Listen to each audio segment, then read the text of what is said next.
O estudo que me foi passado, o tema é suicídio. Suicídio é um tema tão vasto e a doutrina espírita tem tanto conhecimento, tanto ensinamento a transmitir, que a gente não vai esgotar esse tema em 50, 60 minutos. Eu fiz um resumo baseado na bibliografia que eu recebi. A bibliografia inclui o Livro dos Espíritos e o livro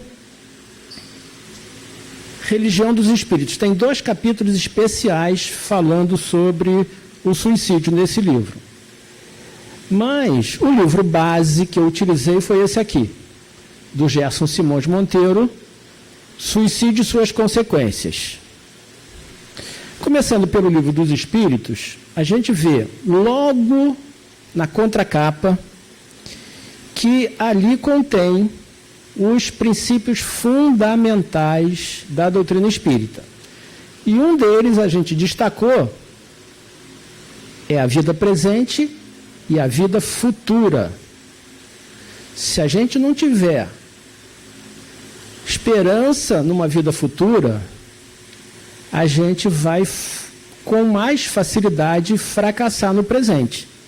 Então a vida futura é um princípio fundamental. Tanto é que as bem-aventuranças de Jesus estão baseadas todas na vida futura, dependendo da nossa conduta na vida presente. Então é um fundamento a vida futura, a esperança, a confiança. Isso vai nos preservar de atos precipitados, de suicídio, inclusive, se a gente souber viver a vida presente.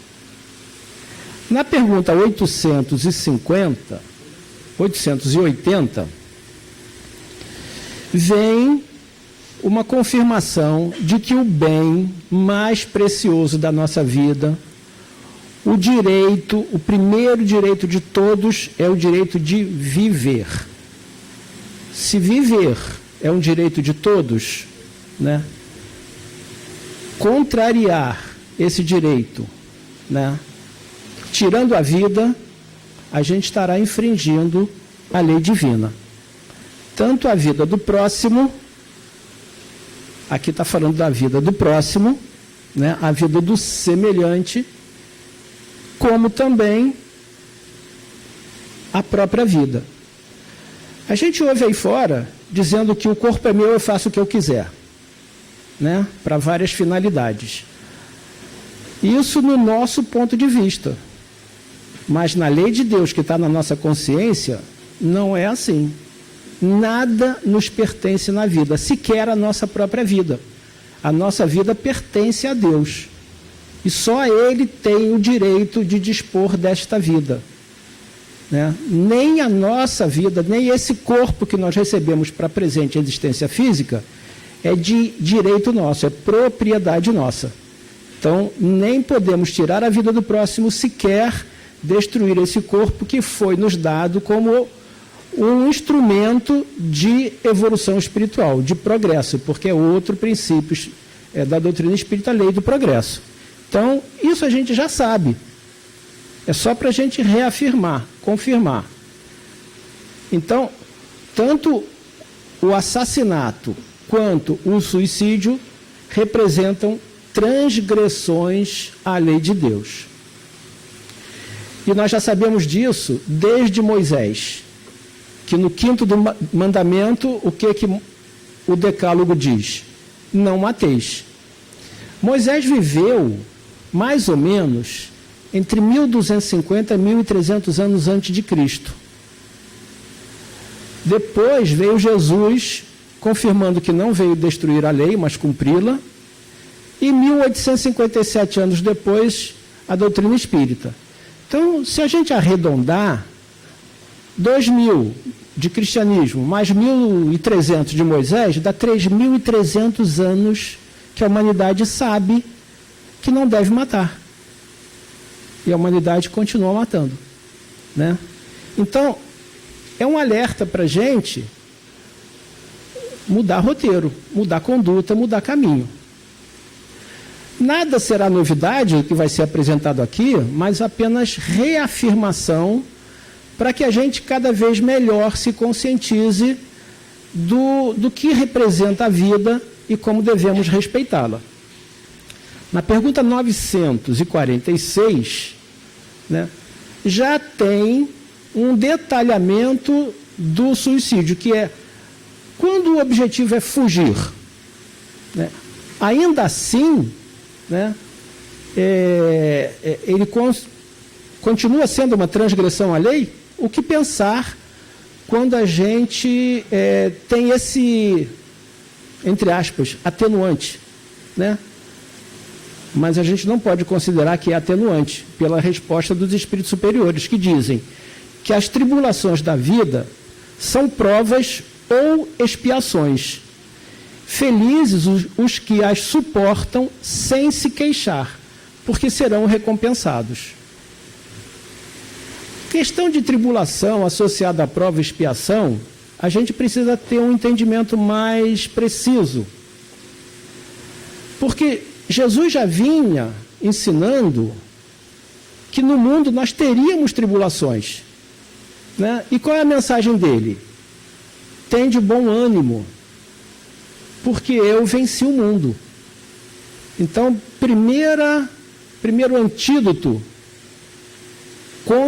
para vencer as tribulações é bom ânimo, né? Já é um ensinamento que a gente aprendeu com Jesus e a doutrina espírita reforça, explicando que representa a tribulação. Toda tribulação ou é prova ou é expiação. No Evangelho segundo o Espiritismo, está escrito lá que as tribulações são ao mesmo tempo expiações do passado, que recebe nelas o merecido castigo, e provas com relação ao futuro que elas preparam. As tribulações, confirmando, representam expiações ou provas. O termo expiação, e também nada mais é esse ensinamento do que um reforço do que Jesus já nos havia ensinado, que os aflitos serão consolados se suportarem com paciência e resignação os sofrimentos e as tribulações da vida. Mais dois componentes que valem como antídoto, além do bom ânimo, paciência e resignação, né? Então, integrando esses ensinamentos, a gente vai percebendo as lições que tem por trás dos alertas. Causas do suicídio. Para a gente fazer um breve relato, qual é a diferença de prova e expiação? Né? Como nós estamos submetidos à lei do progresso, e o progresso vem através das várias reencarnações, as tribulações ou dificuldades da vida presente têm duas causas. Ou as causas são da própria vida presente ou são das vidas anteriores, né? Quando a gente transgride a lei e a infração passa daquela vida, ela terá que ser retomada na reencarnação seguinte. Ela virá como uma forma de expiação. O que é expiação? Expiação é sofrer o mal que você cometeu. Para quê? Para você valorizar e não infringir mais a lei. Mas isso não é suficiente, né? É necessário reparar o mal. Então, na escala da infração, primeiro vem a própria infração. Depois vem a consciência da infração, que vem através do arrependimento. Depois a expiação, que é sofrer o mal que você provocou para você não reincidir. E depois é você reconstruir o que você destruiu. Vem pela reparação. Então são 4 etapas, né? Todas decorrentes de uma infração à lei ou um erro, né? Então, a partir do momento que a gente infringiu a lei, cometeu um erro, a gente tem que se arrepender, tomar consciência de se arrepender, expiar, sofrer para não reincidir e reparar. Construir o que foi destruído, né? E Se a gente não consegue fazer isso na mesma existência, isso vai ser tratado na existência seguinte. E o que é prova? Prova é que na lei do progresso, que é incessante, gradativo, a gente tem que testar valores. É como na escola. A gente estuda por um período, depois faz um teste, faz uma prova. A prova vai aferir conhecimento. No nosso caso, vai aferir valores. Vai para a gente avaliar se nós incorporamos aquelas lições.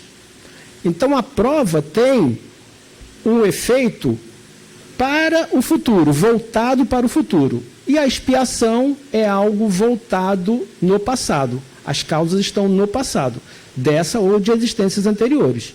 Então, prova e expiação não é a mesma coisa, tem conotações diferentes, mas elas acontecem de forma simultânea. E difícil, às vezes, a gente identificar o que é uma coisa e o que é outra, porque elas se mesclam, né? Em resumo, quais são as causas do suicídio? Variadas causas. Relacionamos aqui algumas só para efeito didático. Decepções, desespero, traições, perdas, rebeldia, insubmissão, doenças, depressão, obsessão, impulsividade, impaciência, ciúme, esquecimento de Deus, materialismo, ignorância e etc. Né? No Livro dos Espíritos, na 943, ainda tem uma informação adicional, uma lição extra. A ociosidade, a falta de fé e a saciedade podem gerar desgosto. O desgosto também pode gerar suicídio. Então, são tantas causas, que a gente não pode dizer que a gente está isento dessa tentação. Quem de nós não passou por uma decepção, um desgosto, uma aflição? A qualquer momento a gente pode se deparar com situações dessas, que podem ser expiações ou podem ser provas, né? E a gente não pode cair pelas vias do suicídio. Então a gente tem que se organizar para resistir, para se fortalecer, para a gente superar, porque tudo isso aí faz parte do nosso programa e precisamos vencer para evoluirmos espiritualmente. Vamos trazer alguns casos para a gente não ficar na mera exposição teórica, né? Esses casos foram tirados desse livro, O Suicídio e Suas Consequências, do Gerson Simões Monteiro. O primeiro caso é o caso que está transcrito desse livro, Ideias e Ilustrações. É o caso que foi intitulado como Por 5 Dias. É o caso do Francisco Teodoro, né? O Francisco Teodoro, ele era um rico industrial lá no Paraná, né, e dono de uma fábrica de casimiras, na primeira metade do século XIX. Uma fábrica que progredia e ele era um empresário próspero. Mas veio uma crise que antecedeu a Primeira Guerra Mundial, que começou nos anos 1914, e houve um baque na indústria. Ele perdeu algumas vendas e precisava pagar algumas dívidas, fornecedores, pessoal, manutenção da indústria, e ele se desesperou com as dívidas e deu um tiro na cabeça, né? O que aconteceu com ele? Depois de 30 anos de sofrimento, ele foi resgatado. Voltou à cidade em espírito para visitar a fábrica. Qual foi a surpresa dele? A fábrica tinha crescido, multiplicado, estava próspera, progrediu bastante. Aí ele soube que depois dele ter cometido o suicídio, 5 dias apenas, houve uma oferta de compra das casimiras e todo o estoque foi vendido. E toda a receita foi suficiente para pagar todas as dívidas. Então, o que faltou para ele? Um monte de coisa. Faltou confiança, faltou esperança, faltou um monte de coisa. Faltou paciência, né? Mas isso é um fato real. 5 dias. Ele não perdeu apenas 30 anos de vida. Ele perdeu uma existência toda. ele terá que voltar a refazer, e isso é uma coisa que a gente não pode nem imaginar. Mas fica a vivência, fica o fato real para a gente se fortalecer e não tomar a atitude que ele tomou. É na vossa paciência que ganhareis as vossas almas. Isso está em Lucas, né? Se ele tivesse esperado 5 dias, tudo teria se revertido. No outro livro, Estante da Vida, tem um depoimento de uma jovem senhora. Não é dito o nome dela, mas ela tem 32 anos e ela conta que, por motivo de ciúme do marido, ela ingeriu formicida há 14 anos. Quando ela está prestando esse depoimento, já terá passado 14 anos do fato.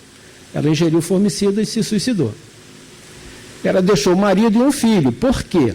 Porque ela tinha ciúmes de uma outra mulher que lhe causava muita antipatia pela proximidade da convivência com o marido. Despertou o ciúme e então ela se matou. O que ela narrou como consequência do seu ato? Terríveis sofrimentos, remorso indefinível. Ouvia os lamentos do marido e os gritos de socorro do filho. Sentia-se amarrada ao cadáver. Sentia dor e vergonha ao se ver nua e cortada na necropsia. As vísceras, porque ela ingeriu formicida, a necropsia tem que seccionar essa área gástrica e é injetado água gelada. Ela sentiu, além da vergonha de estar nua diante dos técnicos, ela sentia toda essa dor aberta, exposta a essa vergonha e a dor que era inenarrável, que ela conta. Soube mais tarde que amigos e parentes desencarnados estavam junto dela, mas ela não os percebeu. Ela nunca esteve só. Ela teve sempre a companhia de parentes e amigos desencarnados, mas ela não percebia, dado o estado de desequilíbrio que ela se encontrava. Assistiu ao seu próprio enterro aterrorizada. Depois sentia-se sob a terra, ligada ao corpo em decomposição, os vermes consumindo o corpo físico e ela ali ligada àquele processo, acompanhando toda essa decomposição. Sentia-se fraca, faminta, sedenta, dilacerada, louca e desesperada a se debater na escuridão. Por quanto tempo ela passou, nem ela sabe descrever. Foi sequestrada e presa por obsessores. Foi abusada por eles como mulher, sem nenhum respeito ou misericórdia. Ela não entra em detalhe, a gente imagina o que ela não terá passado. Né? Indefesa, submissa, obsessores aproveitaram e produziram todo esse sofrimento. Muito tempo depois foi resgatada e tratada. Isso demorou mais de 10 anos, porque ela está narrando o fato 14 anos depois. Pode ter durado até esse período. Voltou em espírito, tal como Francisco Teodoro, voltou em espírito à antiga residência e viu que o marido havia casado com a rival. O motivo do seu suicídio. Né? Então, ela, além desses 14 anos de sofrimento, ainda teve como conclusão, como consequência, uma grande decepção. Só decepções ela passou. Assim como Antero de Quental, que foi um grande escritor, também suicidou-se, e depois ele transcreve esse poema para o Chico, que foi publicado no livro Parnaso de Além Túmulo, falando sobre o remorso. Porque o remorso se manifestou no Francisco Teodoro, nessa senhora e no Antero de Quental. Quando fugi da dor, fugindo do mundo, divisei aos meus pés, de mim diante, a medonha figura de gigante do remorso, de olhar grave e profundo. Então a gente vê, a consequência é que tudo transformou-se num grande sentimento de remorso e grandes decepções. Mais uma vez a gente recorre ao Evangelho porque tudo estava lá, ensinado por Jesus, e a gente não aprendeu. Vinde a mim, todos vós que estáis aflitos. É comum a aflição, tanto como causa como consequência, a aflição. Então, Jesus já prevendo que a gente teria aflição na vida, já antecipou: vinde a mim, todos vós que estáis aflitos e sobrecarregados, que eu vos aliviarei. Tomai sobre vós o meu jugo e aprendei comigo, que sou humilde, sou brando e humilde de coração, e achareis repouso para vossas almas, pois é suave o meu jugo e leve o meu fardo. A grande lição já estava antecipada, como uma medida preventiva, mas a gente não esquece, né? Não vive o Evangelho. Outro caso está nesse livro, Chico de Francisco. É um caso extremo que foi intitulado Suicida por 10 vezes. Né? A mãe trazia um filho de 5 anos no colo e procurou o Chico. E falou assim: Chico, meu filho nasceu surdo, mudo, cego e sem os 2 braços. Imagina uma criança de 5 anos, surda, muda, cega, sem os 2 braços. A mãe trazia esse menino no colo e se apresentou diante do Chico e disse: agora está com uma doença nas pernas e os médicos querem amputar as 2 para salvar a vida dele. Há uma resposta para mim no Espiritismo? A única coisa que ele tinha de membros eram as cabeça, tronco e membros. Né? Ele já não tinha os superiores e ia perder os inferiores. Além de cego, surdo e mudo, com 5 anos de idade. E essa mãe foi buscar uma solução no Espiritismo. E o que o Chico respondeu? Há uma solução? Há uma resposta? Chico, inspirado por Emmanuel, falou: esse irmão suicidou-se nas 10 últimas encarnações e pediu, antes de nascer, que lhes fossem retiradas todas as possibilidades de se matar novamente. Ele, esse menino, como espírito, estava pensando em procurar um lugar para se precipitar, cometer o suicídio, mais uma vez, usando as pernas. Então a misericórdia provocou uma doença nas pernas para que elas fossem amputadas e tirasse dele a chance de usar as pernas como elemento impulsionador para uma nova reincidência no suicídio.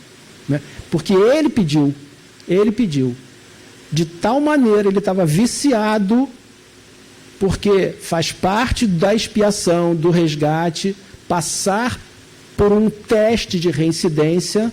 Ele vai sentir novamente a tendência e ele precisa superar. E ele não estava conseguindo superar. Então ele pediu para que lhe tirassem as ferramentas que pudessem proporcionar mais uma queda de suicídio. Olhai, vigiai e orai, porque não sabeis quando chegará o tempo. No livro O Céu e o Inferno, tem vários casos de suicida, mas a gente destacou um, que tem como causa o materialismo. Não é identificado pelo nome completo, as iniciais é JBD, que era muito comum na época que fosse Jean Baptiste, porque tem um hífen, né? Então, o João Batista era um homem instruído, mas não acreditava em Deus, nem na existência da alma, embora fosse instruído. Matou-se por tédio de uma vida sem esperança. Um homem esclarecido, instruído, escolarizado, mas não acreditava em Deus, não acreditava na existência da alma, completamente materialista, só vivia a vida presente, a vida material, E o que ele sentiu? Tédio. Não acreditava na vida futura, era o nada, o futuro era o nada, e diante das dificuldades ele entrou num sentimento de tédio e se matou. O espírito foi evocado, João Batista, né, a gente considera, na Sociedade Parisiense de Estudos Espíritas, que era o nome do primeiro centro espírita fundado por Allan Kardec, lá em Paris. Então Kardec costumava fazer evocação dos espíritos. Ele compareceu e o que ele narrou? Sofro pelo constrangimento em que estou de crer em tudo quanto negava. A causa do sofrimento dele era outra. Não era física, era moral. Ele tinha que se submeter a aceitar tudo quanto ele negava na vida física. Ele foi forçado, porque ele percebeu pela experiência própria que a vida continua, que não existe o nada, que existe a alma, que existe Deus e que a vida é eterna, coisa que ele nunca admitiu, provavelmente por orgulho, e agora por experiência própria ele era forçado a aceitar. Esse era o sofrimento dele, provocado pelo materialismo. Então o materialismo também é uma causa do suicídio. Mais uma vez, a gente tem lições no Evangelho que nos ajudaria a prevenir. Não acumuleis tesouros na terra, onde a ferrugem e os vermes os comem, e onde os ladrões os desenterram e roubam. E no Evangelho segundo o Espiritismo, no capítulo 6, item 2, tem o seguinte: todos os sofrimentos, misérias, decepções, dores físicas, perdas de seres amados, encontram consolação na fé no futuro, na confiança na justiça de Deus, que o Cristo veio ensinar aos homens. Sobre aquele que, ao contrário, nada espera após esta vida, ou que simplesmente duvida, as aflições caem com todo o seu peso, e nenhuma esperança lhe mitiga o amargor. Exatamente o caso do João Batista, que era totalmente incrédulo e sofreu tudo isso pela não aceitação das verdades eternas, de quem nós somos. Nem sequer ele se conhecia como ser espiritual e teve que aprender pelo sofrimento. No livro Vozes do Grande Além, tem um depoimento que alerta sobre essas duas palavras, consciência e responsabilidade. É o depoimento de uma senhora chamada Hilda, que foi suicida, mas depois, reequilibrada, ela previne os encarnados para que não cometam o ato que ela cometeu. E ela destaca o seguinte, né? Hilda, o nome dela, jovem suicida, dá a mensagem psicofônica pelo Chico Xavier, no Grupo Espírita Luiz Gonzaga, em Pedro Leopoldo, isso na década de 50. Então ela diz o seguinte: amigos, há duas palavras com significação muito diferente na Terra e na vida espiritual. Uma delas é consciência, a outra é responsabilidade.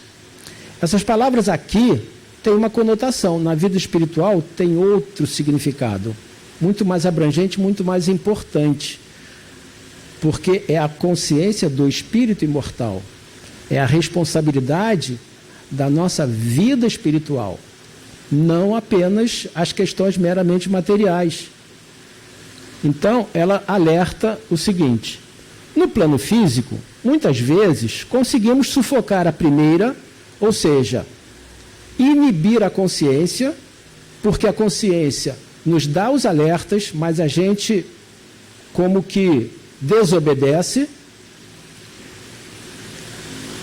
A gente, na vida física, a gente costuma sufocar a consciência e iludir a responsabilidade, fugir da responsabilidade, enganar-se, achando que aquilo pode ser evitado, contornado, e a gente protela, né, o que representa a responsabilidade para executarmos algo.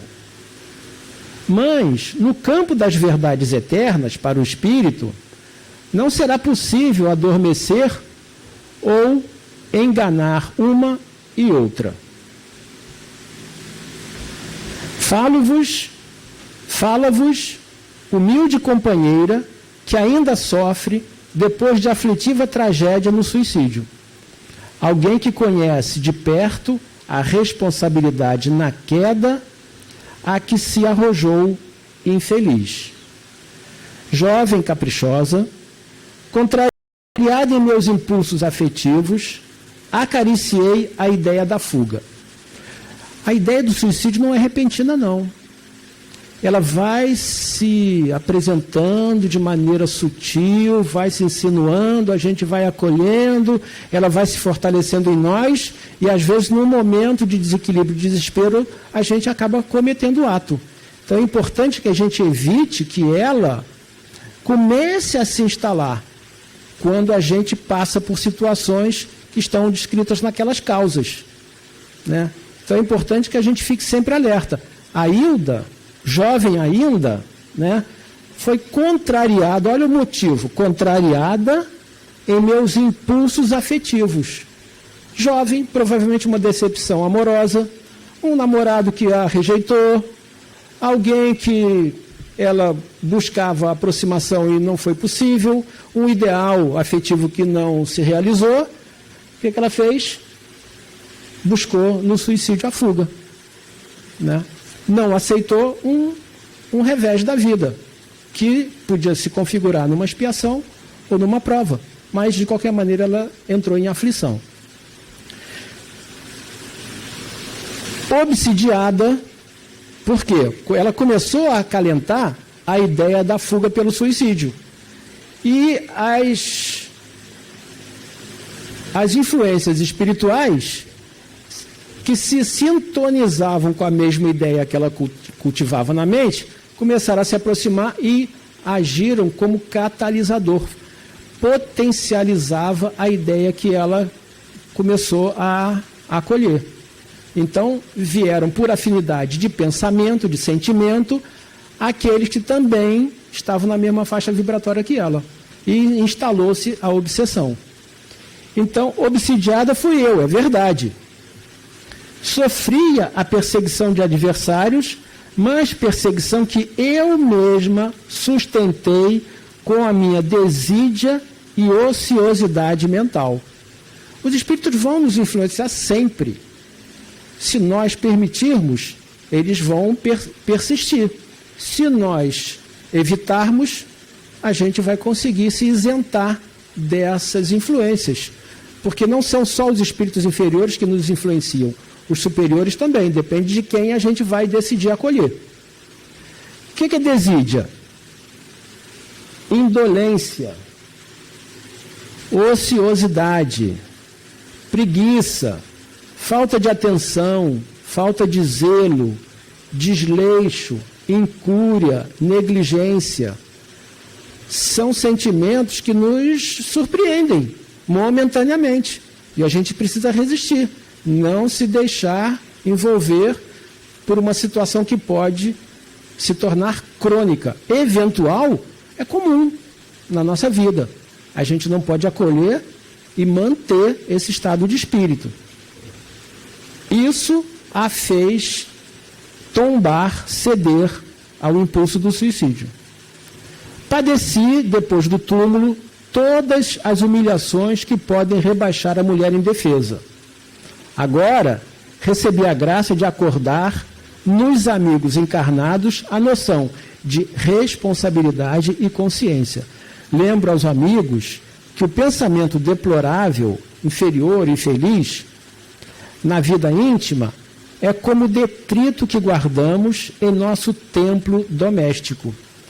Então, a base está no pensamento. Se a gente acolher no pensamento essas ideias, a gente vai se deprimir e vai entrar nesse estado de espírito. Então, a gente tem que vigiar os pensamentos. Guardar esse tipo de pensamento consigo é guardar lixo na alma, detrito.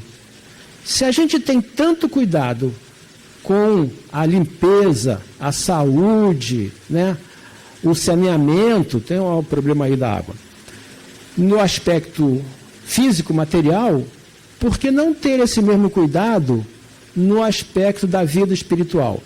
Por que guardar consigo pensamentos que representam lixo, pensamento lixo, né? Nós vamos nos contaminar e o final pode ser trágico. Se somos, é isso que ela está falando nesse parágrafo, né? Se somos atenciosos com a higiene exterior, buscando a saúde e a tranquilidade, movimentemos também o trabalho, a bondade e o estudo contra a dominação do pensamento infeliz. A gente vê os antídotos inseridos nessas lições, né? Trabalho, bondade, estudo, né? A gente tem que destacar isso como prevenção. Cumpramos nossas obrigações e tarefas. Visitemos o amigo enfermo. Atendamos a criança desventurada. Busquemos o livro nobre, a conversação edificante, a prece, o bem e a felicidade do próximo, evitando o pensamento insensato, porque, através dele, a obsessão se instala. E quando acordamos, diante da própria responsabilidade, muitas vezes a nossa consciência chora tarde demais. Olha aqui a consciência e a responsabilidade, né? É ela mesma que está dizendo, é ela que passou por essa experiência traumática, né? Então ela nos alerta e dando o relato das consequências e nos trazendo os antídotos para não incidirmos no mesmo erro que ela incidiu. Qual é a solução? Para quem comete o suicídio, né, não tem como reverter, né? Não existe a ressurreição de corpos. Quando o corpo morre, perdeu a utilidade, né? Então, é irreparável. Então, para o suicida, o que resta? Para o reequilíbrio, a oração. A oração, claro que ele, no estado de desequilíbrio, não vai conseguir fazer oração pelo seu próprio reequilíbrio. Porque é relato comum eles dizerem depois que havia parentes e amigos próximos, mas eles não percebiam. André Luiz fala nos 8 anos que ele passou sofrendo no umbral, né? No entanto, sua mãe e o Clarencio estavam ali permanentemente ao lado dele. Mas ele, voltado para dentro de si, né, com suas dificuldades, fechado em si mesmo, descrente de Deus, nada havia mais além do que ele sentia.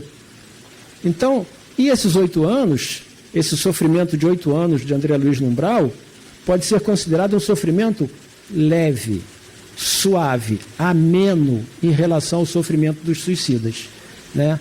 Em intensidade e duração. O sofrimento dos suicidas, dito por eles mesmos, principalmente o Camilo Castelo Branco, ele diz que só quem sofreu pode avaliar. Nenhuma outra pessoa pode avaliar o sofrimento de um suicida, senão aqueles que passaram por essa experiência. Então, para o suicida, oração, reencarnação e reparação. O caso Santos Dumont, não sei se vai dar tempo. Santos Dumont, deprimido ao presenciar mineiros e paulistas a digladiarem-se pelo céu, usando o avião como arma de guerra para matar e destruir, ele, Santos Dumont, enforcou-se no dia 23 de julho de 1933. Isso é fato, todos sabem, né? 31. 31. Santos Dumont reencarnou na cidade de Campos. Isso é relato do Gerson. Santos Dumont reencarnou na cidade de Campos, no Rio de Janeiro, 25 anos depois, em 1956, filho de Clóvis Tavares e Hilda Mussa Tavares, com o nome de Carlos Vitor. É esse menino. Isso é uma fotografia dos pais e do Carlos Vitor, que é o espírito reencarnado de Santos Dumont. Aos 9 meses de idade, Carlos Vitor, caiu de um carrinho de bebê e, com o tombo, deslocou a vértebra cervical, ficando tetraplégico, vindo a desencarnar aos 17 anos de idade em fevereiro de 1973. Então, Santos Dumont reencarnou, com 9 meses, caiu do berço, do carrinho de bebê, fraturou a vértebra, ficou tetraplégico, perdeu todos os movimentos, os membros superiores e inferiores, né? E desencarnou aos 17 anos. O que o Chico relata? Há um programa de TV, Chico Xavier declarou que a vértebra de Carlinhos, Santos Dumont, já estava deslocada no perispírito, por ter sido lesada quando se enforcou em sua vida passada. Quando ele se enforcou, ele lesou a vértebra material, corpórea, do corpo físico, e lesou a vértebra do perispírito. Quando ele reencarnou, o tombo nada mais foi como uma consequência da vértebra do perispírito que estava lesada, né? Isso está no livro Jesus e Nós, e no artigo que o Gerson escreveu sobre as reencarnações de Santos Dumont. Quais são os antídotos que a gente pegou de todos esses relatos, né?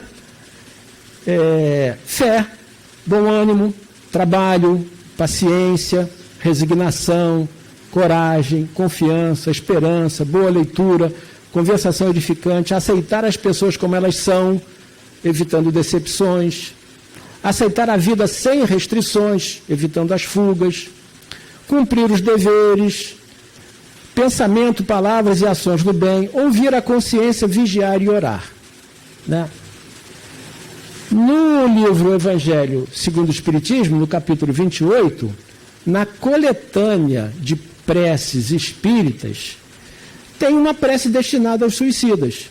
Só que antes da prece, Allan Kardec tem um relato que é muito interessante, que ele descreve bem o que representa o suicídio.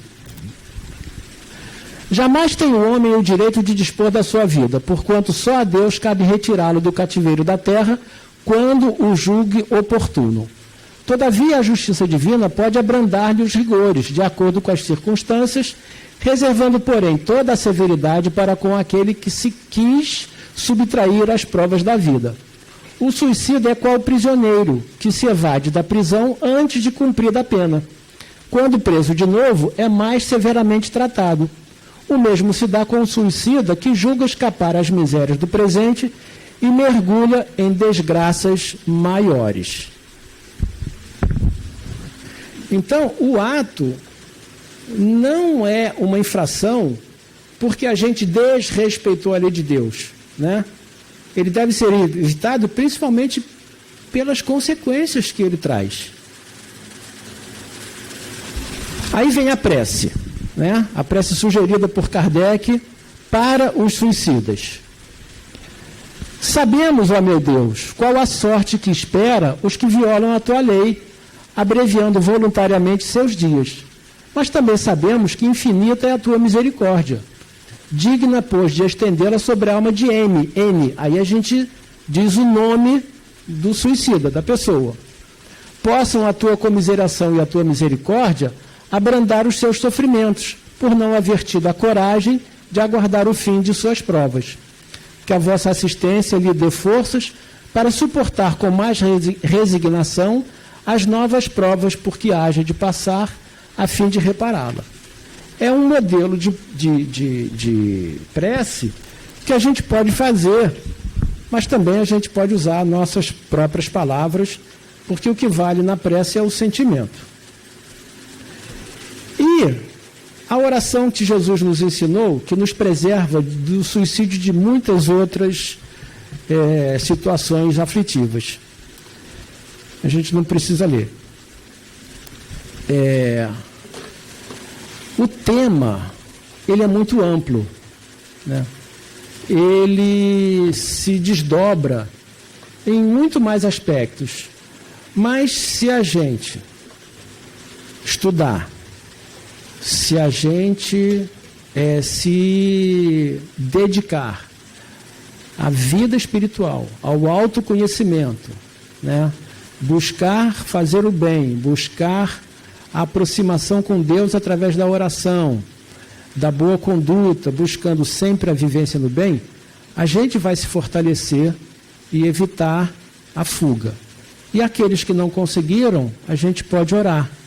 E a oração pode abrandar os sofrimentos deles. Segundo Camilo Castelo Branco, só a oração é capaz de amenizar o sofrimento de um suicida, que é um sofrimento inenarrável, né? Então, para nós, vale o alerta. Não cometam essa atitude. Para quem cometeu, vamos acolhê-lo e dedicar a eles as nossas orações, né? Muita paz para todos.